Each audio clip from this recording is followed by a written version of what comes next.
Hey guys, this is Joshua Kirk here with you once again, and now it's time for episode 67 of Album of the Day, in which I'm sorry that I didn't do a review last weekend. It's just that I just took a little break and needed some time to think about what I wanted to review next. But I'm going to review something every weekend, so you should expect me to come up with a video like every weekend, starting with this one.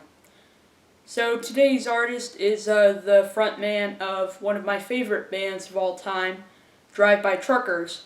The name of that artist, the name of the frontman of that group is Patterson Hood, one of my all-time favorite songwriters, for sure. Definitely one that it's review-worthy, because, he's not only, been with Drive-By Truckers and, of course, been known for that, but he's also been known to do some solo work here and there, and in which this is his second solo album, released in June of 2009. The album is called Murdering Oscar and Other Love Songs. Now, the interesting thing about this record is that it was actually recorded in 2005 and a little bit in 2006. And Patterson initially was going to release this in 2005, but basically fate and business concerns basically kind of prevented him from releasing this.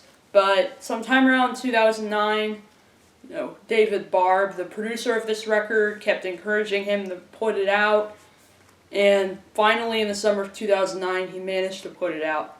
Kind of the same thing with his first solo record was Killers and Stars, which was recorded in 2001 but didn't get released until 2005. Similar thing with this one.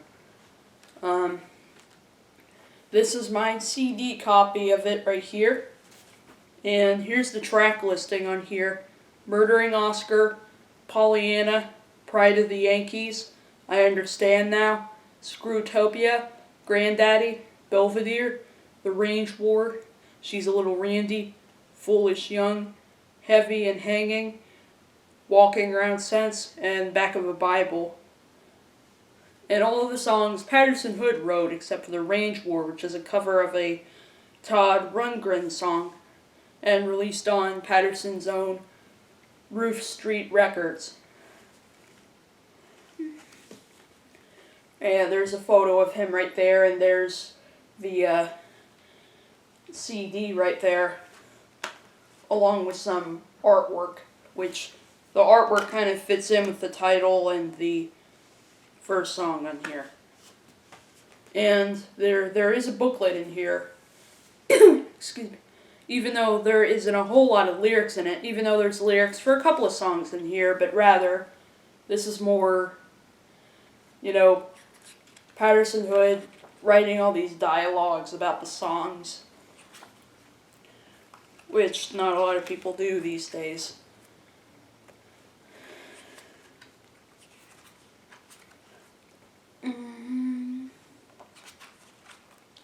And they basically talk about, how he wrote them, or, something like that. And then it also mentions who played what on every song, which I always like to see that. So yeah, that's my CD copy of Murdering Oscar and Other Love Songs. So this album, definitely, a lot of the songs were written back in the 90s, it was around 1994 when Patterson wrote the title cut, Murdering Oscar, which this is a song about a murder, but it's it's more kind of a song about, basically, the main protagonist. Obviously, he deals with someone that did horrible things to him, and now he feels like the best thing to do is kill him.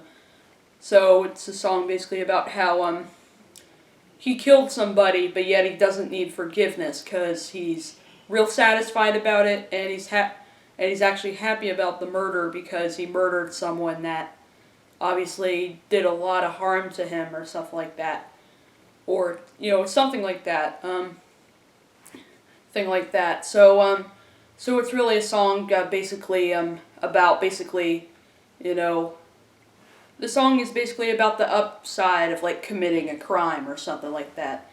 Uh, um, like and like the song itself has that kind of rough raucous feel that we get from the Drive-By Truckers records, um, which makes sense because pretty much a majority of the people that played on this song are like Drive-By Truckers members, and then there's also a real eerie fiddle from Scott Danbaum on here from Central-Matic, which really kind of fits in with the song. Like, it adds emotional depth to it, that's for sure. Um, and like some other tracks on here I really like include like Pride of the Yankees. That's, I don't know, not really sure if this is my favorite, but this is definitely one of the highlights on this album for me. It talks about how crazy it is, like when you have a new baby in this world full of horrible things with like politics or violence and stuff like that. So it's Patterson Hood reflecting on having a new child by the name of Ava, and like he basically talks about how it's scary to have a new child, and it's in a world filled with big problems that's like post 9/11 or something like that. I really can relate to the song because the world, just, it definitely just frustrates me how the world, is just so wrapped up in, big problems and violence and, crimes. So it's good to have, so it kind of comforts me to know that there's someone that has a song that, to see a song written by someone with those same issues with society, and the music in here is really nice. Like Patterson Hood, actually plays the piano on this song, and he's kind of a beginner pianist, but I think his piano on here sounds really nice and really fits in with the kind of depth of the song. Excuse me. And then there's also this real like sad pedal steel in the background, and then there's like this weird violin that comes in the middle. And then there's some really just golden harmonies on here from Scott Danbaum and Wolf Johnson of Centromatic. So this is one example of the music really. This is one example of like the production on here just being really beautiful because it fits in with the depth of the song. And then there's Granddaddy, which has Patterson reflecting on what it would be like to be an old person in your 70s or your 80s, and what, and that you would care less about things and be kind of lazy, but yet you would have a lot of love for your kids or something, for like, your grandkids or something like that. And then there's Belvedere, which actually has a pretty villainous protagonist. Patterson Hood's the kind of guy that tends to write songs with pretty evil protagonists, and this is one example of that. Like he takes like the name of a car and then kind of uses it to set the mood of the song, with like the creepy old guy in there. Guy that's obviously the main character in here. During here. And then there's the song Foolish Young that talks about how people are always selling themselves short and doing things half-assed. So it's a really smart song because it really does deal with, people, making bad choices. This is in the best way possible. So, it's good to, I kind of, deal with the same kind of frustration with people, doing this when doing something else worked better. Um, So yet again, another song I can relate to. Um, and then there's Heavy and Hanging, which was written about Patterson Hood found the body of Kurt Cobain. I don't know if he actually found it, but but I do know, like, in like the apartment that Patterson Hood had moved to, uh, the body of Kurt Cobain was found. So it talks about how, when you find,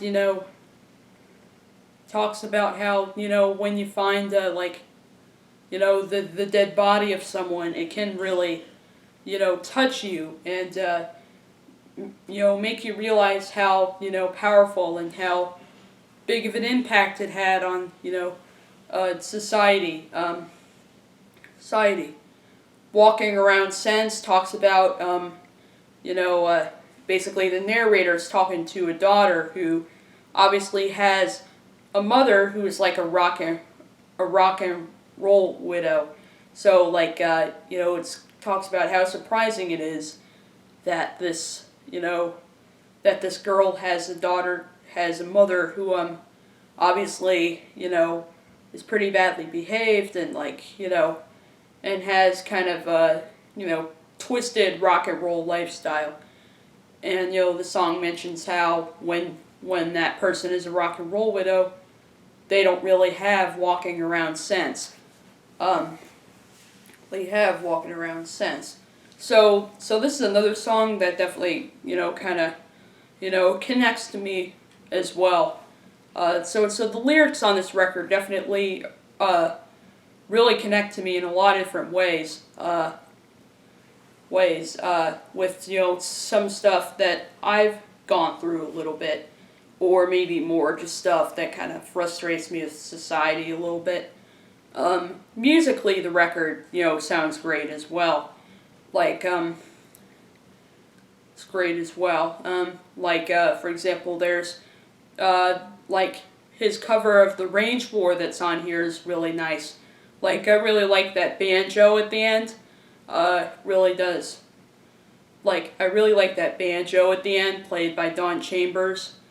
And then on I Understand Now, it has kind of a Motown kind of feel with the bass line coming from David Hood, Patterson Hood's father, as well as, kind of a raucous, loud lead guitar solo at the end by Frank McDowell. So there's really a lot of famous Alabama musicians, or maybe more some famous, like Georgia musicians or stuff like that playing on this record that really did that, I think, did really well with, what they did for the album.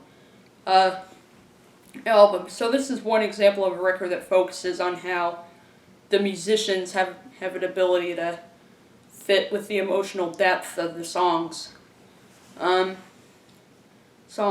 There's a lot of pedal steel on here from John Neff that sounds pretty nice. Pretty nice. And then there's what else is on here that I really like? On here. Musically this album it sounds great, and lyrically it definitely shows Patterson Hood's knack for writing songs that really connect with me and really to kind of pull you in and try to intrigue you, and whoever else may be listening to it.